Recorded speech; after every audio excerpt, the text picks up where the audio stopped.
Next point में है प्रसिद्ध वैज्ञानिक अल्बर्ट आइंस्टाइन। प्रसिद्ध वैज्ञानिक अल्बर्ट आइंस्टाइन पियानो एवं वायलिन बजाने में निपुण हुआ करते थे। नेक्स्ट है सीवी रमन साहब के बारे में बात करें, ये नाम भी बहुत बड़ा है। तो भारतीय वैज्ञानिक सीवी रमन को रमन प्रभाव की खोज हेतु वर्ष 1930 में भौतिक विज्ञान का नोबेल पुरस्कार प्रदान किया गया था। रमन प्रभाव के महत्व को देखते हुए इसके आविष्कार की जो तिथि है 28 फरवरी, इसको प्रतिवर्ष राष्ट्रीय विज्ञान दिवस के रूप में मनाया जाता है। लिखिएगा भारतीय वैज्ञानिक सीवी रमन को रमन प्रभाव की खोज हेतु वर्ष 1930 में भौतिक विज्ञान का नोबेल पुरस्कार प्रदान किया गया। रमन प्रभाव के महत्व को देखते हुए इसके आविष्कार की तिथि 28 फरवरी को प्रतिवर्ष राष्ट्रीय विज्ञान दिवस के रूप में मनाया जाता है।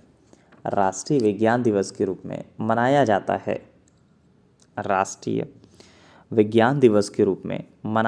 है। नेक्स्ट है जेबी नार्लिकर के बारे में बात करें तो जेबी नार्लिकर ने नवीन सापेक्षता सिद्धांत का प्रतिपादन किया और उन्होंने वरिष्ठ वैज्ञानिक डॉक्टर फ्रेड होयले के साथ मिलकर आइंस्टीन के सापेक्षता सिद्धांत में संशोधन कर यह सिद्धांत जो है वो प्रतिपादित किया। लिखिएगा जेबी नार्लिकर ने नवीन सापेक्षता सिद्धांत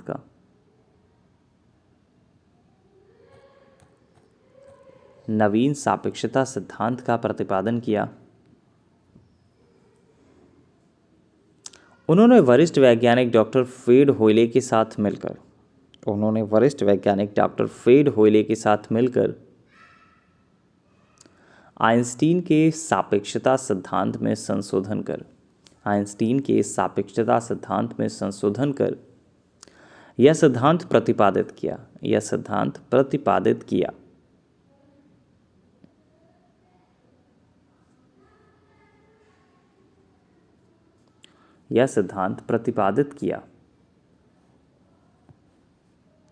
नेक्स्ट है राजा रमन्ना साहब के बारे में बात करें तो भारत में अणु बम के विकास में आपका राजा रमन्ना साहब संबंधित रहे हैं। तो भौतिक विज्ञानी डॉक्टर राजा रमन्ना वर्ष 1974 में भारत के प्रथम परमाणु परीक्षण के मुख्य सूत्रधार रहे। वे विखंडन भौतिकी के विकास से रिलेटेड थे। वे भाभा एटॉमिक रिसर्च सेंटर मतलब बार्क के डायरेक्टर, परमाणु ऊर्जा आयोग के अध्यक्ष भी रहे। तो लिखिएगा भारत में अणु बम के विकास से राजा रमन्ना साहब संबंधित थे।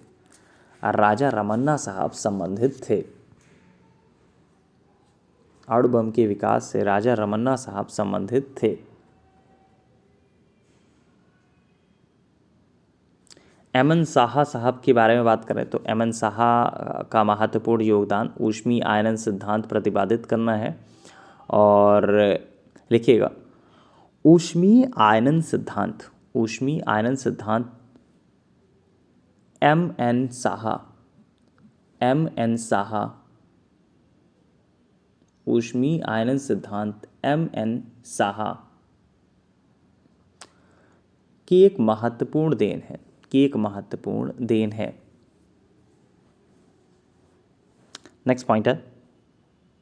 नेक्स्ट पॉइंट है एंटोनी लेवोजियर के बारे में बात करें तो एंटोनी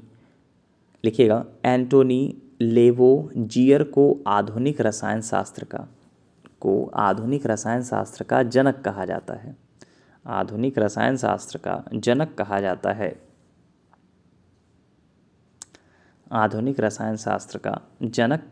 है।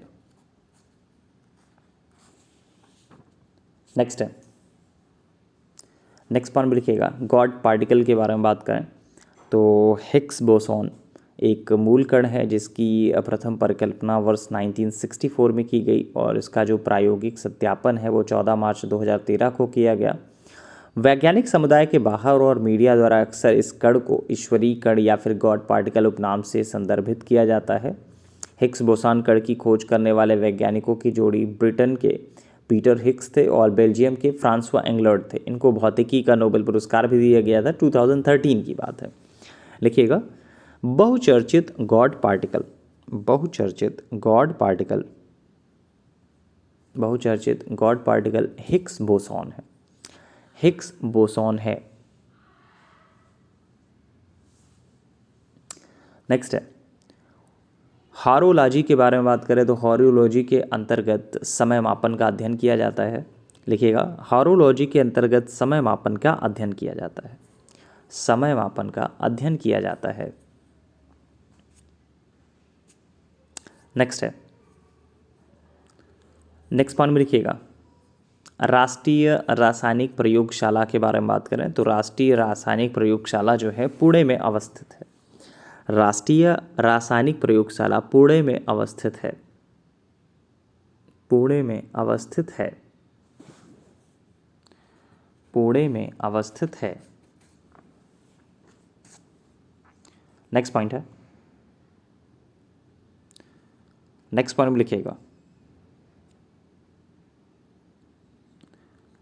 GIF के बारे में बात करें तो ग्राफिकल इंटरचेंज फॉर्मेट इसका मतलब होता है। लिखिएगा, GIF का मतलब, GIF का मतलब ग्राफिकल इंटरचेंज फॉर्मेट होता है, इंटरचेंज फॉर्मेट होता है।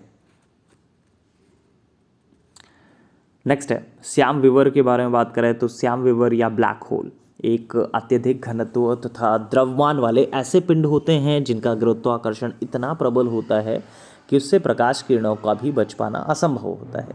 चूँकि ब्लैक होल प्रकाश की किरणों को अवशोषित करता है इसीलिए अदृश्य बना रहता है। लिखिएगा, श्याम विवर, श्याम विवर सिमट गया तारा होता है, सिमट गया तारा होता है, सिमट गया तारा होता है। नेक्स्ट है, लिगो एवं विर्गो के बारे में बात करें तो लिगो एवं विर्गो ऑब्जर्वेटरी द्वारा पृथ्वी से अरबों प्रकाश वर्ष दूर विशालकाय ब्लैक होल के विलय के फलस्वरूप अंतरिक्ष काल में उत्पन्न हुई गुरुत्वीय तरंगों को संसूचित किया गया है, जिससे प्रख्यात वैज्ञानिक भौतिक वैज्ञानिक अल्बर्ट आइंस्टाइन द्वारा उनकी थ्योरी ऑफ जनरल रिलेटिविटी मतलब जो सामान्य सापेक्षता का सिद्धांत होता है उसके आधार पर प्रस्तुत गुरुत्वीय तरंगों के पूर्वानुमान की पुष्टि हुई है। लिखिएगा, हाल ही में वैज्ञानिकों ने पृथ्वी से, हाल ही में वैज्ञानिकों ने पृथ्वी से अरबों प्रकाश वर्ष दूर, अरबों प्रकाश वर्ष दूर विशालकाय ब्लैक होलों के, विशालकाय ब्लैक होलों के विलय का प्रेक्षण किया, विशालकाय ब्लैक होलों के विलय का प्रेक्षण किया। इस प्रेक्षण का महत्व, इस प्रेक्षण का महत्व गुरुत्वीय तरंगों का अभिज्ञान हुआ, इस प्रेक्षण का महत्व है गुरुत्वीय तरंगों का अभिज्ञान, गुरुत्वीय तरंगों का अभिज्ञान। नेक्स्ट है, नैनो प्लग के बारे में बात करें। एग्जैक्टली नैनो प्लग क्या होता है तो नैनो प्लग जो है एक अत्यंत छोटा सुनने का यंत्र होता है, हीयरिंग ऐड होता है। इसका आकार इतना छोटा होता है कि वह आसानी से नज़र भी नहीं आता। साथ ही उपयोगकर्ता की सुनने की क्षमता और आवश्यकता के अनुरूप इसे कंप्यूटर सॉफ्टवेयर के जरिए प्रोग्राम किया जा सकता है। लिखिएगा, नैनो प्लग, नैनो प्लग एक छोटे सुनने के यंत्र से संबंधित है, एक छोटे सुनने के यंत्र से संबंधित है, सुनने के यंत्र से संबंधित है, सुनने के यंत्र से संबंधित है। नैनो पार्टिकल के बारे में यहीं पे लिख लेते हैं। लिखिएगा, वह अति सूक्ष्म कण, वह अति सूक्ष्म कण जिसकी कम से कम एक, जिसकी कम से कम एक विमा 10 की पावर -7 मीटर से कम हो, -7 मीटर से कम हो, नैनो पार्टिकल कहलाता है, नैनो पार्टिकल कहलाता है। नैनो पार्टिकल कहलाता है। नैनो पार्टिकल कहलाता है। नेक्स्ट है पोखरण के बारे में बात करें तो भारत ने मई 1974 में पहला परमाणु परीक्षण किया था और इसी वर्ष नाभिकीय आपूर्तिकर्ता समूह मतलब एनएसजी की स्थापना हुई और इसकी पहली बैठक 1975 में हुई थी। लिखिएगा, भारत ने 18 मई 1974 में भारत ने 18 मई 1974 में अपना पहला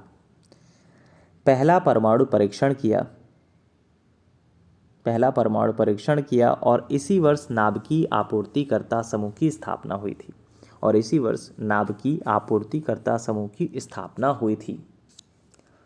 समूह की स्थापना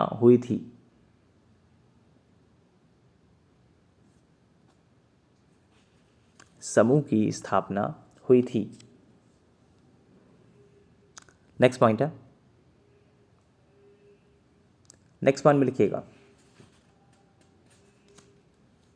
नेक्स्ट पॉइंट में लिखिएगा, इंड ऑर्क के बारे में बात करें तो इंड आर्क लिख लीजिएगा। इंड ऑर्क आर्कटिक क्षेत्र के वैज्ञानिक अध्ययन हेतु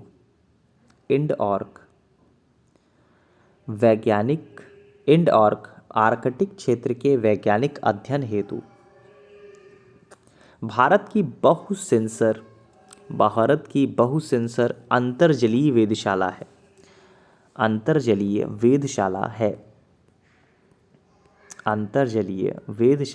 है।